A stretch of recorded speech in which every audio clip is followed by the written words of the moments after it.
Our team strategically utilizes finance module to review the overall performance of our game.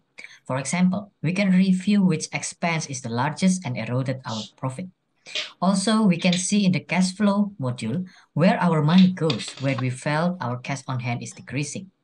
We use forecast module to make sure our stocks are enough and especially in the high demand condition.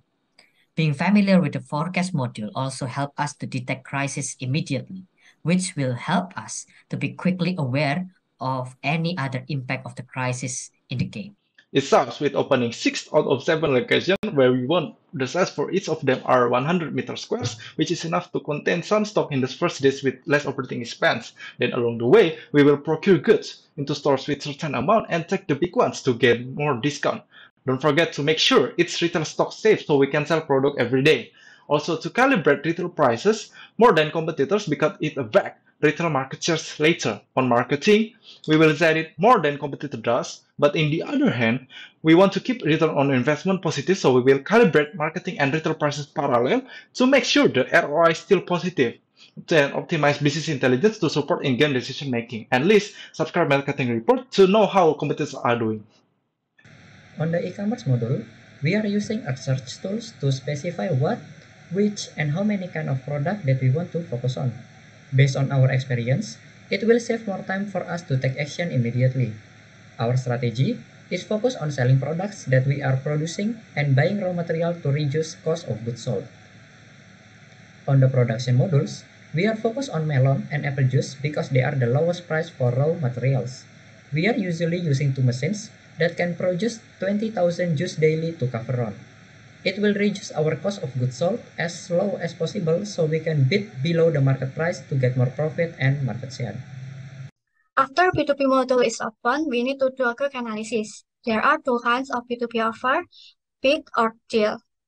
At the first time, we will usually choose an offer where the quantity is not too large, so that it's matched with the stock of goods in the warehouse. When choosing an offer, we will do an analysis to accept or not, because not all offers are profitable.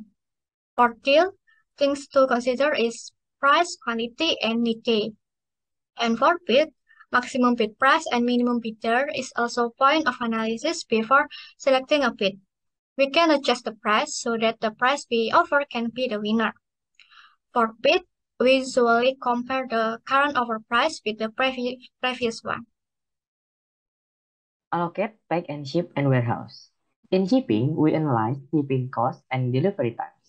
We ensure that the delivery does not exceed the date day, so that the customers do not complain.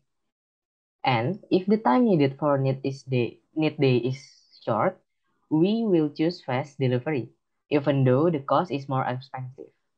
So the goods can arrive at the customer on time without a late penalty. And there is some often problem that we often get, and that case is when the stock of item that we have is less than the item that we deal or bid. And if that case happen, we to be team will request the production team to change the production, or when we analyze that the production team is unable to supply goods with certain time interval, then we will procure the goods from the vendor. Hello, I'm Felicia Melody. In the previous Sim game, I was in charge of the human resource and service model. Strategy that I apply to the human resource model is that from the start of the game, I have to play quickly and be responsive. If there are staff who are having issue, then I immediately provide counseling. And if there are staff who want to resign, then I will prioritize the staff first to get counseling. Furthermore, the strategy that I apply to the service model is that I tend to choose requests with only one minimum bidder so that I can win bid faster. I also bid at a low price as long as it is more than the internal cost.